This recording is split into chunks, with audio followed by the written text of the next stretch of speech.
चपल तुझे चरण जरा या घरी स्थिरावे, आणि दिव्य किरण तुझे अंतरी शिरावे.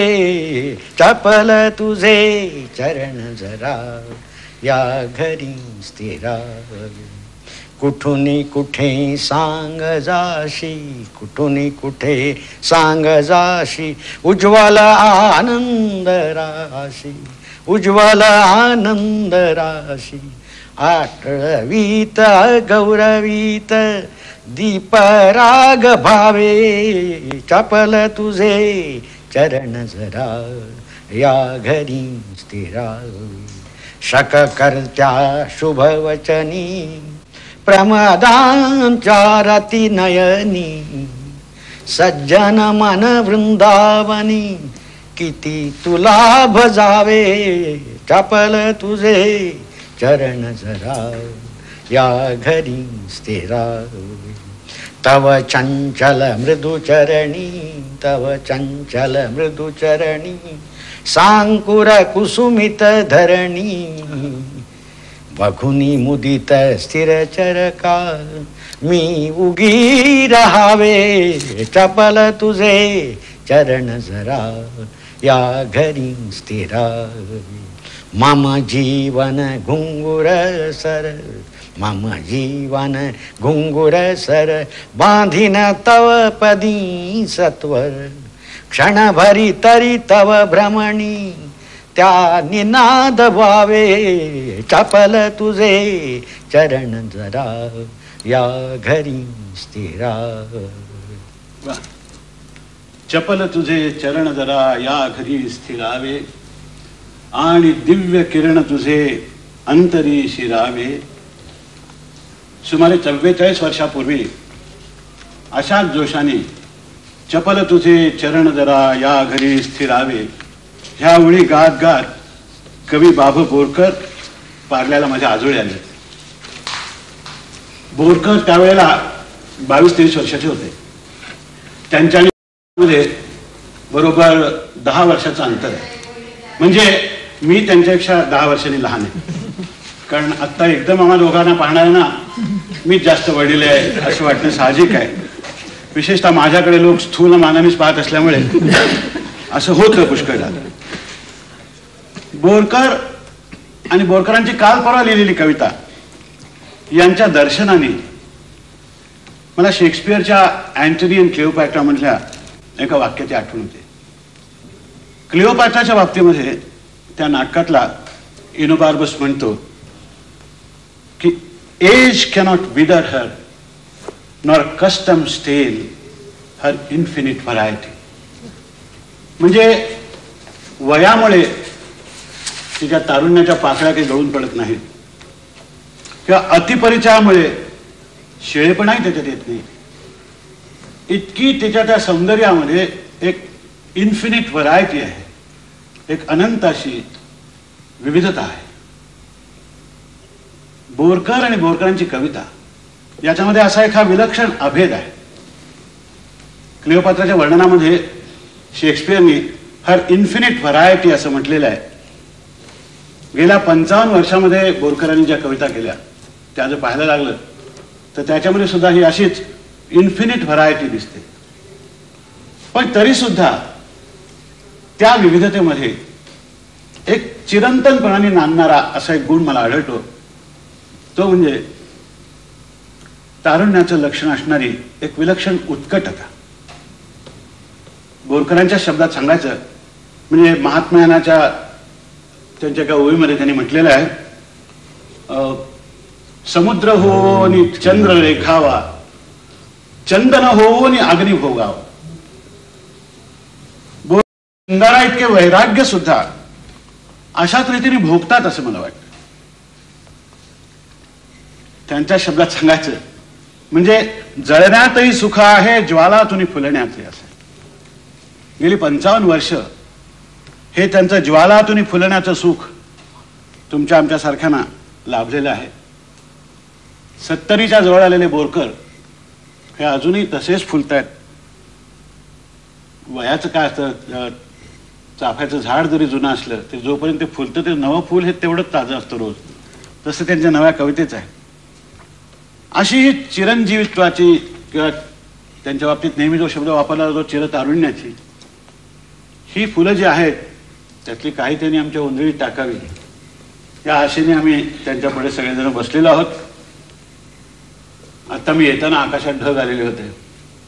मला एकदम आठवलं की आकाशात ढग आले असताना जसा शेतकरी आता कोसळणार किंवा म्हणून त्याची वाट पाहत असतो, तसे बोरकर इतका वेळ स्वस्थ बसलेले असताना सगळेच जण आता कवितेच्या धारा कोसळणार किंवा याची वाट नाही माहिती.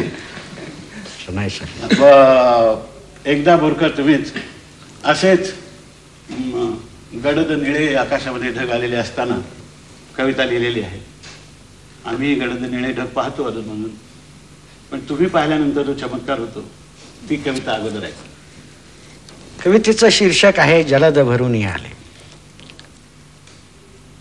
तर कोकणातला उन्हाळा आपल्याला सगळ्यांना माहीत आहे आणि अशा वेळी ज्यावेळी निळे निळे ढग येऊ लागतात त्यावेळी साऱ्या स्थिरचरांमधली तृष्णा अशी उभी होते आणि मग ते ढग येऊ लागल्यापासून टप टप टप असे हे थेंब पडू लागेपर्यंत सर्व चराचरामध्ये जी अवस्थांतरं होतात त्याचा हा एक चलचित्रपट आहे.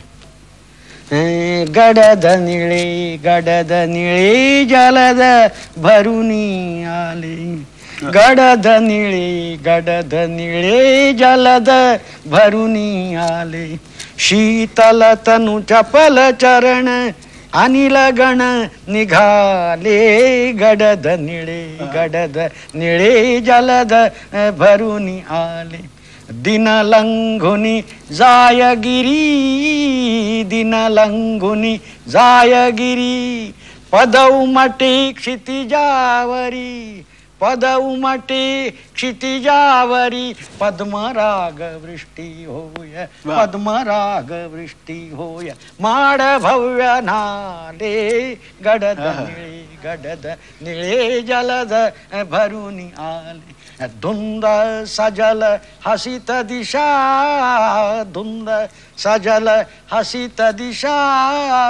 तृणपर्णी सज्ज तृषा तृप्तीचे धन घनात बघुनी मन निवाले, गडद निळे जलद भरुनी आले. उतट बघुनी हरि करुणा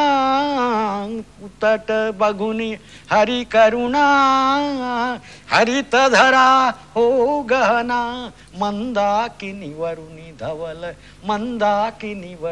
धवल विहग वृंद डोले, गडद निळे जलद भरुनी आले. रजत नील ताम्र नील स्थिर पल जल पल सलील, हिरव्या तटी नावांचा कृष्ण मेळ खेळे, गडद निळे जलद भरुनी आले. माशांना सुद्धा आता जागली. मीन चमकुनी उसळे जलवलई रव मिसळे नवथर रस रंग गहन करीती नयन ओले, गडद निळे जलद भरुनी आले. धूसर हो क्षितिजा त्वरित ढोर पथी अचल चकित, तृण विसरुनी जवळीलते खिळावी गगनी डोळे, गडद निळे जलद भरुनी आले. टप टप टप पडती थेंब पडती थेंब मनिवनीचे विसती डोंब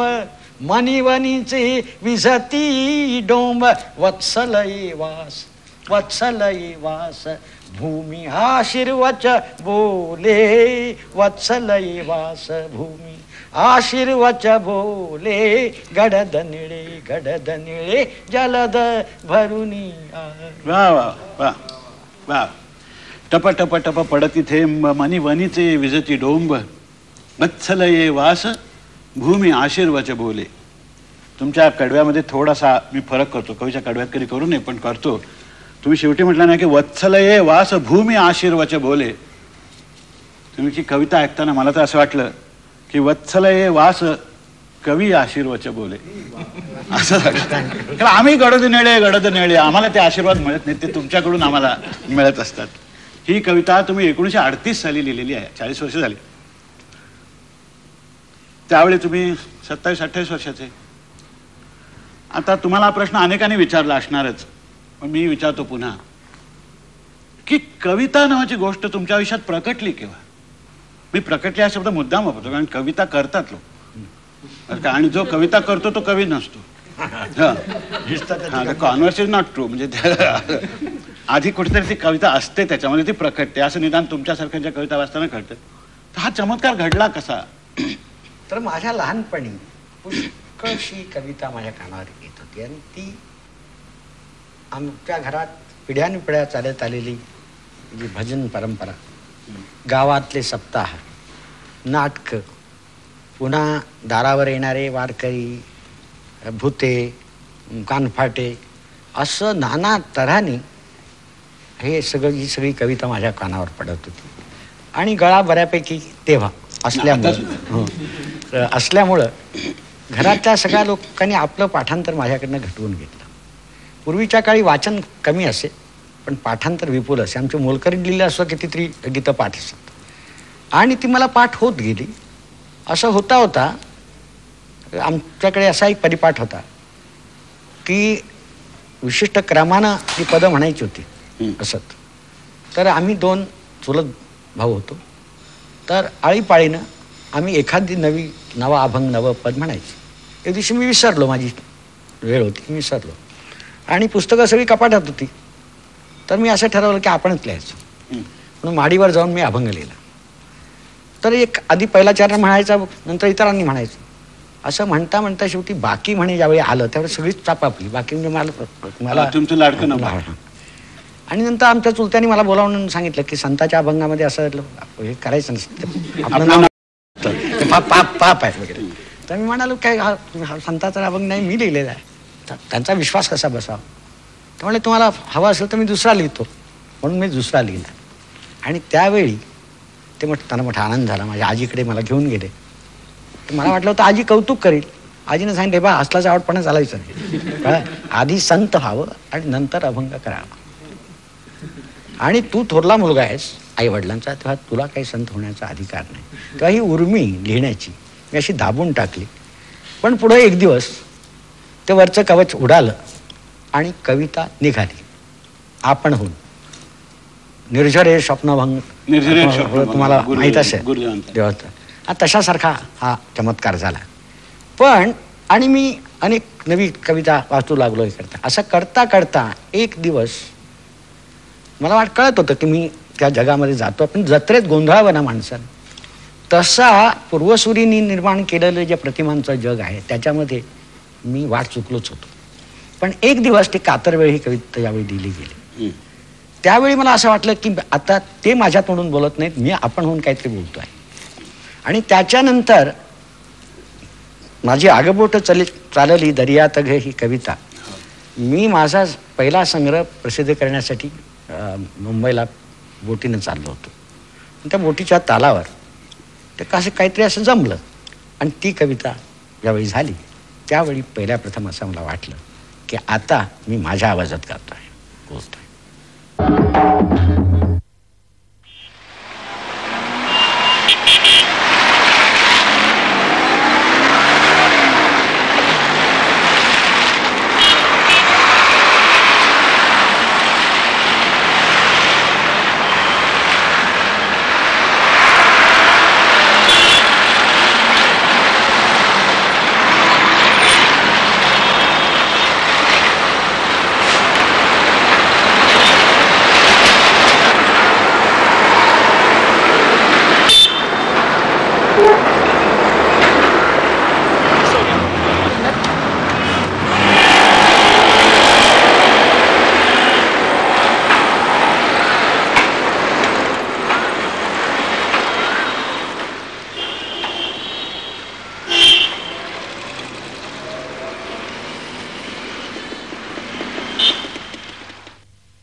कार्यक्रम संग्रहित असल्याने ध्वनिचित्रमुद्रण सदोष असण्याची शक्यता आहे. काय आहे, तुमच्या कवितेच्या बाबतीमध्ये रसग्रहण करणाऱ्यांनी तुम्हाला पकडायचा पुष्कळ प्रयत्न केलेला आहे शब्दात. स्वतः खांडेकरांनी तुम्हाला ज्वालेची पूजा करणारा पारिजात कसं म्हटलेलं आहे, कोणी मांगल्याचे पुजारी म्हटलंय, कोणी आध्यात्मिक ओढीचे कवी म्हटलंय, कोणी जीवनप्रेमी कवी म्हटलेलं आहे. मंगेश पाडगावकर जे तुम्हाला गुरु मानतात त्यांनी तर तुम्हाला उन्हाचं चांदणं करणारा कवी असंही म्हटलेलं आहे. असं अनेकांनी, मी स्वतः तुम्हाला आनंदयात्री म्हटले, आनंदयात्री म्हटलेलं आहे. ते बरोबर आहे की चूक आहे मला माहिती नाही, पण मला वाटलं की आनंदयात्री असं तुम्हाला म्हणावं. तुमच्या धुंद व्यक्तिमत्वाबद्दल अनेकांनी लिहिलं आहे. पण आम्हा सगळ्यांचं थोडं तो एक हत्ती आणि 7 आंधळे त्याच्यासारखं होतं. म्हणजे प्रत्येकाला जसा जो भावला तसाच तो आहे असं वाटतं, आणि त्यातून तुम्ही मात्र निसटून जाता दरवेळेला. नाही, तरी सुद्धा तो जगदात्मा दशांगोळे उरला असं म्हटलंय, तशी कविता पुन्हा आणखी कुठेतरी तुमची राहते. म्हणजे हे सगळं असतं, त्याच्यात तरीही काहीतरी असतं. तर मला असं वाटतं की शेवटी मग तुम्हाला शोधायला तुमच्याच कवितेकडे जावं लागतं. आणि तुम्ही एका ठिकाणी म्हटलेलं आहे की माझे सुख मोठे सुख मोठे, त्याच्यात आहे की रसलम पटमी असुनी मजला गोसावी पण भेटे. असुनी मजला, ते फार सुंदर शब्द घातलाय तुम्ही त्याच्यात, आता तुमच्या लक्षात नाही, मी सांगतो तुम्हाला. रसलम पटमी तरी माझं अवचित गोसावी पण भेटे असं म्हटलेलं आहे. आता ते नित्य भेटल्यामुळे त्यातला अवचितपणा कदाचित गेला असेल, परंतु अवचित गोसावीपणा भेटे. पण तुम्हाला गोसावीपणा भेटलेल्या अवस्थेतली सुद्धा तुमची कविता मला गोसावीपणातला जो रस आहे त्याला भिडलेली दिसते. तोही रसच आहे, त्याला अतिरस म्हटलेला आहे. बरोबर आहे, त्याला सौरभानी अतिरस म्हटले, अतिरस म्हटलेलं आहे. पण आपल्याकडे काय होतं, पुष्कळ उपरती ही आत्यंतिक रतीनंतर आलेल्या पश्चात्तापाने आल्यासारखी असते. तशी नाही, इथे पॉझिटिव्ह आहे की त्याचा एक स्वतःचा आनंद असलेली अशी आहे. तेव्हा ह्या बेहोशीच्याच अवस्था आहेत, त्या तुमच्या निर्णयावेळी दिसतात. मला आठवतं तुम्ही आमच्याकडे आला होता त्यावेळेला तुम्ही 22व्या वर्षी लिहिलेल्या कवितेमध्ये इतुक्या लवकर येईन मरणा असं म्हटलेलं होतं.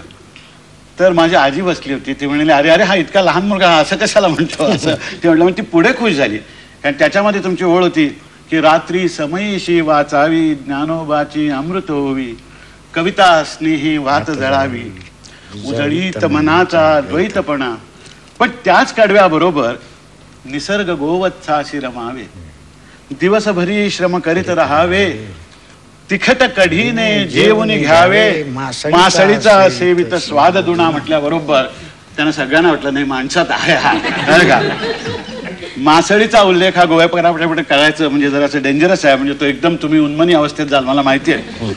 तरी सुद्धा हा धोका पत्करून मी तुम्हाला विचारतो की जीवनातल्या सुखदुःखाच्या अशा निरनिराळ्या भावावस्थामधून जाताना तुम्हालाच एखाद्या भावावस्थेतून तुमची कविता प्रकटल्याचा असा एक आठवण असेल अशी अनेक आहेत.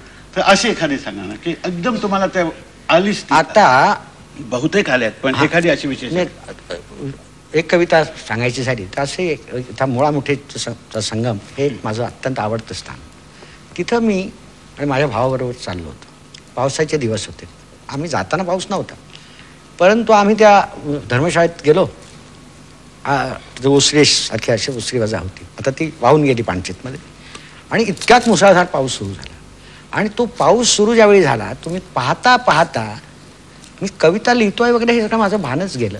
आणि एकदम घनवर शेरे घनवर शेरे वरसे जळ सर आले सर सर मल्हाराचे स्वर शेरे घनवर शेरे घनवर शेरे भरुनी आले नदी नद नाले जरठ तरुही झाले रसाले पल्लव द्रुमही नाले धाले जणू मोराचे परसे रे घनवर रे घनवर से. माझं जे होतं ते असं होतं. नाही हे करून कबूल आहे. तुमच्या कविता वाचतानाच ह्या अपरिहार्यपणाने प्रकट झालेल्या याची अनुभूती आम्हाला येतेच. मला सुद्धा वाटतं की असा एक काहीतरी हा चैतन्याचा स्पर्श तुम्हाला त्या क्षणाला होतो. आणि त्या क्षणाला ज्यावेळी होतो त्यावेळी सूर छंद ताल आशय या सगळ्याच एकदम रसायन तयार होऊन येतं. आणि पुन्हा ती एक मुक्तावस्था असतेच. तर ते तुमच्या एका कवितेत फार सुरेख आलेलं आहे. तुमचीच कविता आहे स्पर्श. फुलल्या लाख कळ्या स्पर्श सुगंधा घन अंधारी फुटल्या ग उकळ्या असं तुम्ही म्हटलेलं आहे. ती आहे तुमच्या इथे असेल. हा काय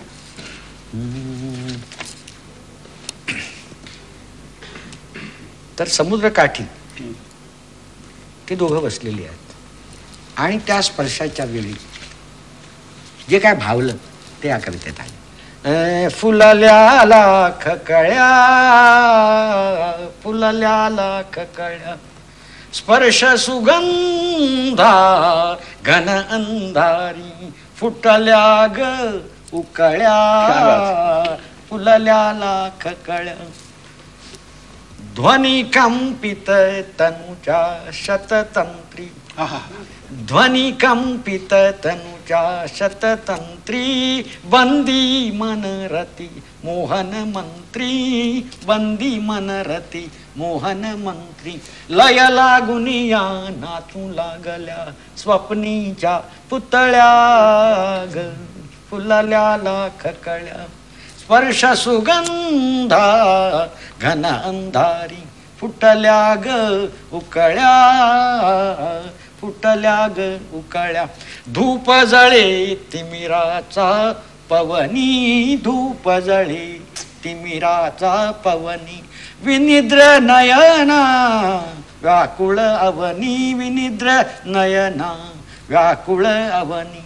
पिकुनी लवल्या नक्षत्रांच्या द्राक्षलता पिवळ्या ग, पिकुनी लवल्या नक्षत्रांच्या द्राक्षलता पिवळ्या ग, फुलल्या लाख कळ्या. भुई वाळूची संगमरवरी, भुई वाळूची संगमरवरी, तीवर काळ्या फेनिल लहरी, तीवर काळ्या फेनिल लहरी. व्यथितुनी सुख मंथित ग्रंथित, व्यथितुनी सुख मंथित ग्रंथित, झाल्या मधुर निळ्या ग, फुलल्या लाख कळ्या. सुटल्या अवचित जटिल समस्या, सुटल्या अवचित जटिल समस्या, फुटला रव स्मर कुटिल रहस्या, फुटला रव स्मर कुटिल रहस्या. जननांतरीच्या स्मृतींच्या ज्योती, जननांतरीच्या स्मृतींच्या ज्योती, पाजळल्या सगळ्या ग, फुलल्या लाख कळ्या.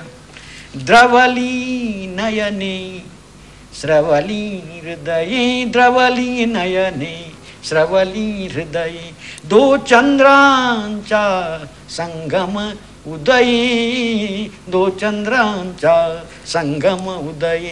दुनी पौर्णिमा रसान सीमा, दुनी पौर्णिमा रसान सीमा, उसळ्यावर उसळ्या ग, फुलल्या लाख कळ्या. स्पर्श सुगंधा घन अंधारी, फुटल्या ग उकळ्या, फुलल्या लाख कळ्या. वा वा वा वा. रवींद्रनाथांनी आपली कविता सुराबरोबरच जन्माला येते असं म्हटलंय. त्यांनी देवाकडे सुद्धा सुरेर भिक्षा, सुरांची भिक्षा मागितलेली आहे. रवींद्रांच्या कवितेचा तुम्हीही आनंद लुटलेला आहे. तुम्ही तर एखादा कवीच लिहू शकेल अशा रीतीने रवींद्रनाथांचं चरित्रही लिहिलेलं आहे. त्यांच्याप्रमाणे तुमची कविता सुद्धा सुरातून येते. बरं ती अशी येते की आता तुम्ही म्हणला माझा छंद दिवाणा, नकळत मनमुखी सुंदरतेचा तरळे तरळ तराणा, माझा छंद दिवाणा. बरोबर. पण आणखी एक सांगतो तुम्हाला, एक थोडासा गाण्यातला माणूस म्हणून सांगतो, तुमच्या कवितेला तुमची जी चाल आहे ना तीच मला नेहमी योग्य वाटते. दुसऱ्याने कोणतरी त्याला चाल लावली की तो नको वाटतो. त्या माणसाच्या प्रतिभेचा स्पर्श तिथे नसावा असं वाटतं. तुम्हीच ते निर्माण केले. काही कळत नाही, परंतु तुम्हाला कळत नाही हे कळत नाही किती चांगलं बरं का. पण ते आपोआप ते असं म्हणतात. टागोरांना तरी कुठे कळत होतं. त्यांच्या एका चालीच्या वेळेला त्यांचा पुतण्या म्हणाला की काका मशाय गंधार काय सुंदर लागला या चालीत. ते म्हणजे हा गंधार आहे का, ती आतूनच आलेली असते ती कवितेबरोबर. पण मला तुम्हाला असं विचारायचं की सूर छंद आणि शब्द यांची ही जी कवितेतली नांदणूक एकेची घरी अशी असावी म्हणतो आपण, याच्याबद्दल अलीकडे पुष्कळ मतभेद आहेत. एकत्र असावी का नसावी याच्यात तुम्हाला काय वाटतं, तुमचा अनुभव? हा, मला स्वतःला असं वाटतं की आपण जर सगळा हा इतिहास पाहिला तर आपले सर्व म्हणजे प्रारंभीचे कवी हे वाग्यकार. वाग्यकार म्हणजे त्यांना शब्द आणि सूर आणि ताल सगळं एकाच वेळी सुचत आलेलं आहे. हे बायफर्केशन काय जे झालेलं आहे हे पुढं झालेलं आहे. आणि मला असं वाटतं इंग्रजी कविता जितक्या आपण अधिक वाचत गेलो त्यातला रिदम लक्षात न घेता तितकी आपली कविता दुर्दैवानं गद्यप्राय होते. सुरापासून सुरापासून दुरावते आहे. कारण काव्य हे इसेन्शियली श्राव्यच आहे. हां, कबूल आहे, माझी धारणा. हां. आणि मला स्वतःला ते तसंच सुचतं म्हणजे असं की मग पहिल्यांदा घुमत असतो. घुमता घुमता मला पहिली ओळ येते. तुम्ही एकदा म्हटलं पहिली ओळ आल्याबरोबर मीच चकित होतो. ती म्हणता म्हणता दुसरी येते. तर मी नेहमी असं म्हणत आलेलं आहे, it is a process of self discovery. आणि म्हणून मी कवितेची साधना ही आत्माविष्काराची आणि आत्मविस्ताराची साधना म्हणतो. बरं, म्हणून तर सूर आणि हे एकदमच ते रसायन असं प्रगट झाल्यासारखं होतं. आणि शेवटी जो मूड असतो जी भावावस्था असते तिचा म्हणून एक स्पंद असतो. त्या स्पंदाचाच छंद होतो आणि ते त्या छंदातून ते सगळे शब्द जे काय आहेत ते सगळे रसायन ते आकार घेऊ लागतं असं म्हणायचं. बरोबर आहे. म्हणून तुम्ही मगाशी जे म्हटलं की तुमची जी चाल आहे ती चाल लावली आहे असं वाटत नाही. चाल लावण्या क्रियापदामध्ये सुद्धा आधी गद्य होते त्याला असं हे केल्यासारखं असं नाही. ती चाल आणि हे एकदम उगवलं हे येतं. जसं कविता आणि सूर या संबंधाबद्दलच एक चर्चा आहे ती पुष्कळ मोठी आहे. आपल्याला वेळ येतो. परंतु कविता काव्य आणि संस्कृती याच्या जोडीबद्दलच्या काही कल्पना आहेत. माटे मास्तरांनी संस्कृतीला फार सुंदर शब्द म्हटलाय की मनाची मशागत असं म्हटलं. फार सुरेख. जशी शेताची मशागत. हां, त्याने ॲग्रिकल्चर ही जशी शेताची मशागत तशी कल्चर ही मनोभूमीची मशागत अशा अर्थाने. आता मनोभूमीवर असंख्य संस्कार असतात आणि त्यातून त्या संस्कारातून आपल्या सगळ्या निर्मिती कृती प्रगट होत असतात. हे खरं आहे. पण तुमच्यावर जसे साहित्याच्या बाबतीत बोलायचं झालं तर ज्ञानोबा तुकोबाचे संस्कार आहेत. तसेच गोव्यातल्या पोर्तुगीज राजवटीत तुमचं आयुष्य गेल्यामुळे युरोपातली जी सौंदर्य लक्ष्य अशी लॅटिन संस्कृती होती म्हणजे ब्रिटिशांची आमच्याकडे आली ती नव्हे ती लॅटिन संस्कृती फ्रेंच स्पॅनिश इटालियन वगैरे त्याचे संस्कार आहेत. इतकंच कशाला कोकणातल्या गोमंतकीय लोकसंस्कृतीचे संस्कार आहेत आणि त्याच्यातून तुम्ही पुन्हा वेस्टर्न म्युझिक जे आहे हो ते तर मी विपुल ऐकले. बरोबर आहे. तर ह्या सगळ्या तुमच्या निर्णया कवितेतून निर्णया वेळेला प्रकट होत असतात बरं का. त्यामुळे आता तुम्ही वेस्टर्न म्युझिकच उदाहरण दिलं म्हणून सांगतो की आमच्या संगीतामध्ये जसं आम्ही एक सूर असा निभावून देण्यामध्ये असतं तर पाश्चात्य संगीतामध्ये हार्मोनी असते अनेक सुरांचं तिथे होतं. असं तुमच्यामध्ये विविध संस्कृतीच्या मिश्रणाचा सुद्धा एक प्रकारचा ऑर्केस्ट्रा तयार झालेला असतो.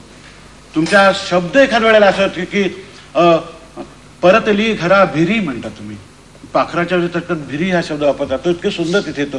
किंवा तुमची तारजाय बंदरा तुम्हाला ते नाव जाय बंदरा घालता आलं पण ती तार असते तिथे तार इकडल्या त्या नदीवरून जाणारी तारच असते. तर ते सगळं जे येतं जसं तर ते त्यामुळे तुम्हाला भारतीय संस्कृतीचे अमुक संस्कृती तमुक संस्कृतीचे असं काही लेबल लावता येत नाही लावू नाही कोणी.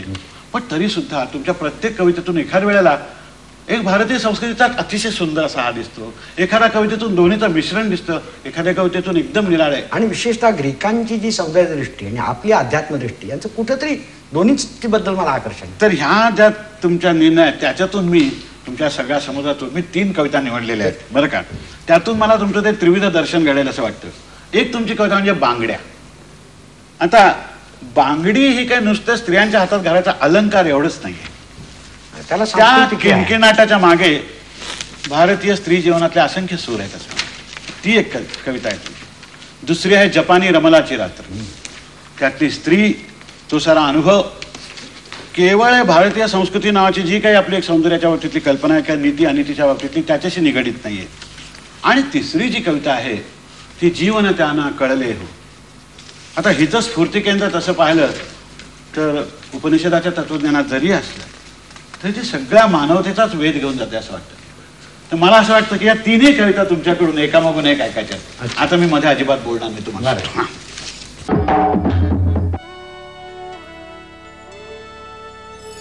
हे सुंदर डोळे आहेत जगातल्या सर्वात सुंदर स्त्रीचे. सौंदर्य स्पर्धेमध्ये आपल्याला तरतरीचे प्रश्न विचारले जातात जसे की जगाला काय देऊन जाल आपण. डोळे नेत्रपिढीला देऊन जाईन पुन्हा पाहू शकेल माझ्या जाण्यानंतर. आपण ठरवलं तर कोणी पुन्हा पाहू शकेल मला या पत्त्यावर लिहा. या bank association of India, PO box number 1403, Hyderabad 500028. आपणही आपले डोळे कोणाच्या तरी नावे करून जा माझ्यासारखी.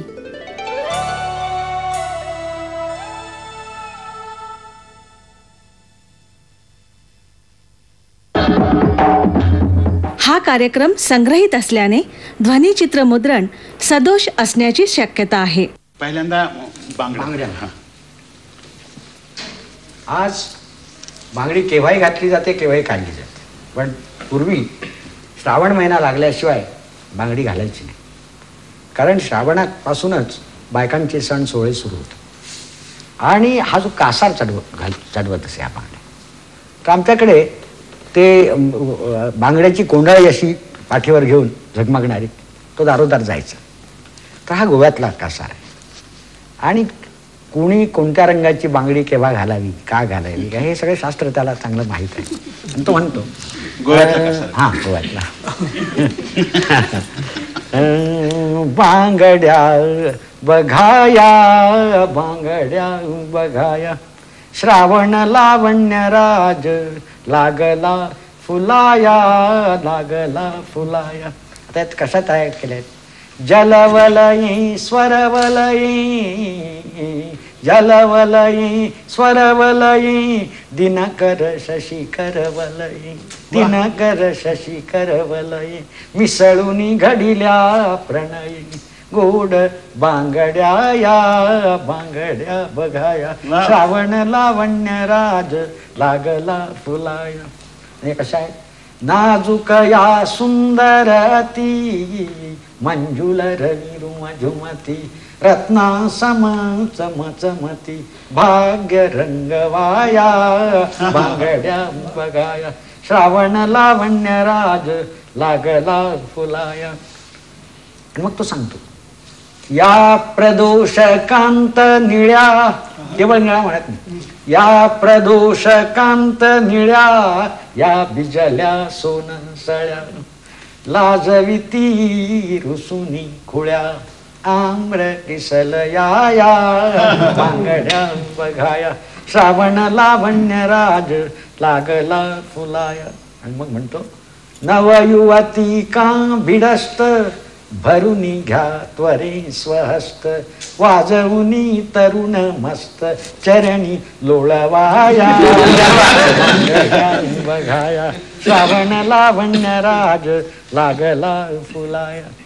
या वासंतिक हिरव्या, आशा सम नित्य नव्या, वधू हृदया परिहळव्या, वधू हृदया परिहळव्या, प्रेम ओवया, बांगड्या बघाया, श्रावण लावण्य राज लागला फुलाया.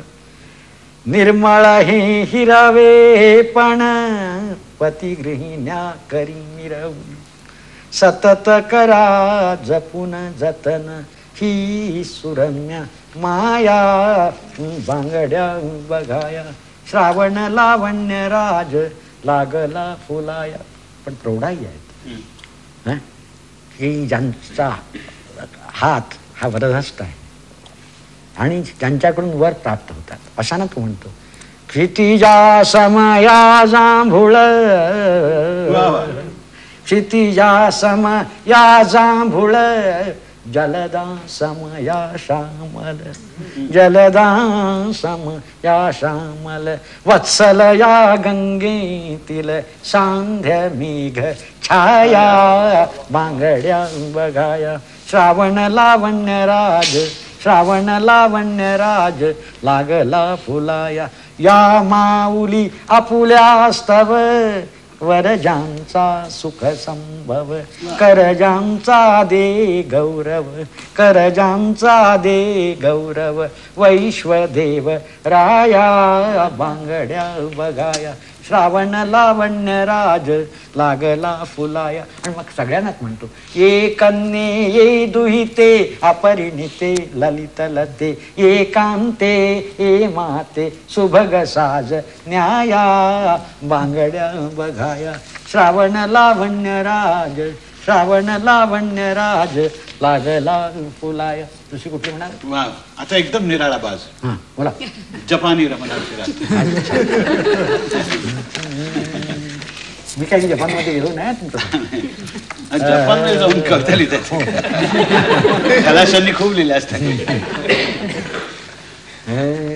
जपानी रमणाची रात गेशा गर्लच्या म्हणजे मुलीच्या सहवासामध्ये घालवलेली एका रात्रीची ही आठवण.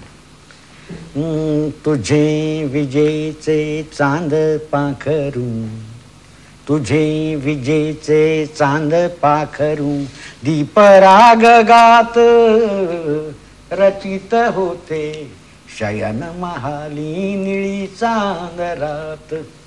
रतिरत कुक्कुटसा कुंडीवर, रतिरत कुक्कुटसा कुंडीवर, आरोहुनी माड चोच खुपसुनी फुलवित होता पंखांचे झाड. अद्भुत पंख्या परी भिंतीवर आंदोलुनी छाया, आंदोलुनी छाया लावित होती ताप जगाचा नकळत विसराया. धूप उसासत होता कोणी रजताच्या पात्री, रजताच्या पात्री. विचित्र रेशीम चित्रे होती रसावनी गात्री. तुझा पियानो यक्ष जळातील होता निजलेला, होता निजलेला. मनात गुंफित स्पर्श सुखाच्या स्वप्नांचा झेला, स्वप्नांचा झेला. अन्न म्युसेची कवने होती. फ्रेंच कवी हा लव पोएट.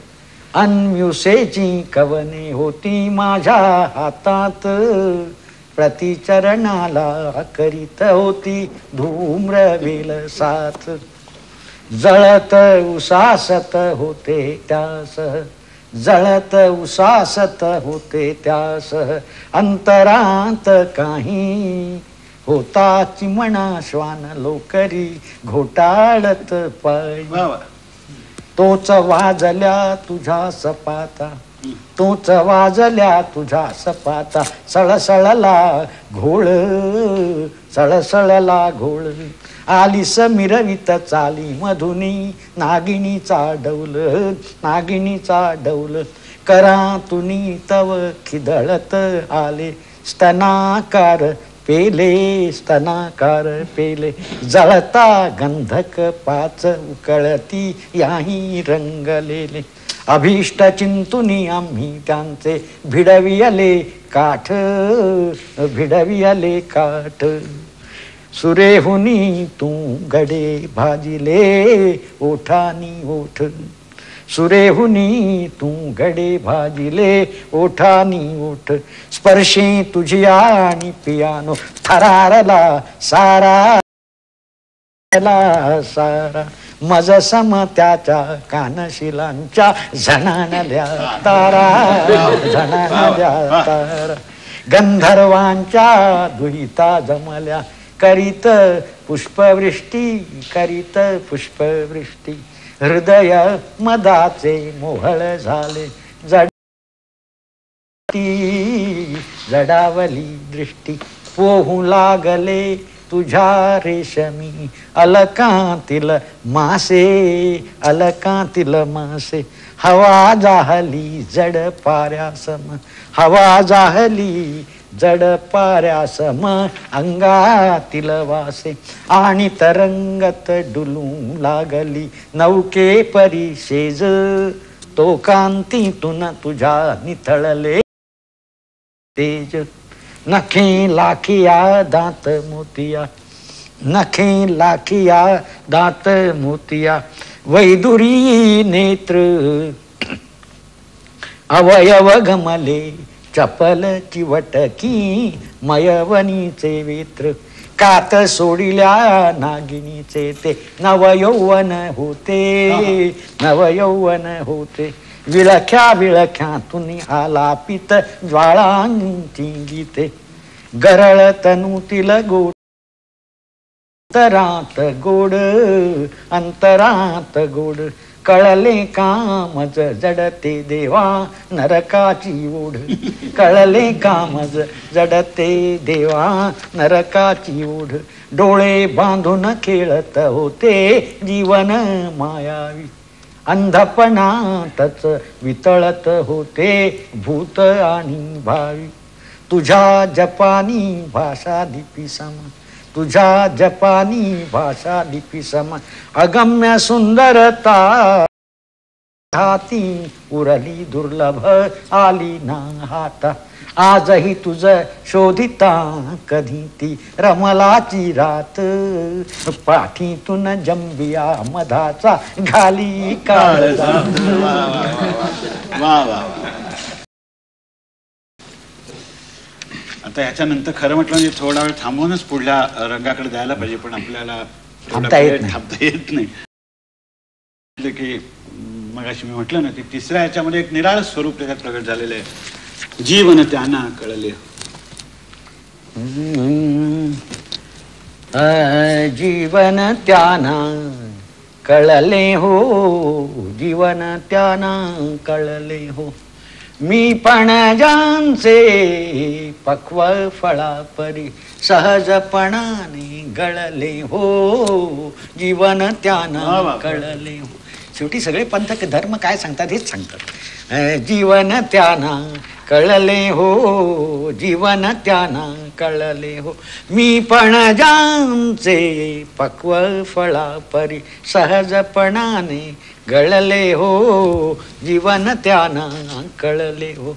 जळापरी मन निर्मळ ज्यांचे, जळापरी मन निर्मळ ज्यांचे गेले तेथे मिळले हो, गेले तेथे मिळले हो. चराचराचे होऊन जीवन स्नेहासम पाजळले हो, जीवन त्यांना कळले. सिंधू सम हृदयात जयांच्या रस सगळे आकळले हो, रस सगळे आकळले हो. आपत्काली अंदिनावर घन होऊन जे वळले हो, जीवन त्यांना कळले हो. दुरित जयांच्या दर्शन मात्रे, दुरित जयांच्या दर्शन मात्रे मोहित होऊनी जळले हो. भस्मासुरासाठी मोहित होऊनी जळले हो. पुण्य जयांच्या उजवाडाने फुलले अंपरी मळले हो, जीवन त्यांना कळले हो. आत्मदळाने नक्षत्रांचे वैभव जानी तुळिले हो, वैभव जानी तुळिले हो. साया साविन ब्रह्म सनातन, साया साविन ब्रह्म सनातन. घरीच जाळ ढळले हो, पुरीच जाळ ढळले हो, जीवन त्यांना कळले हो.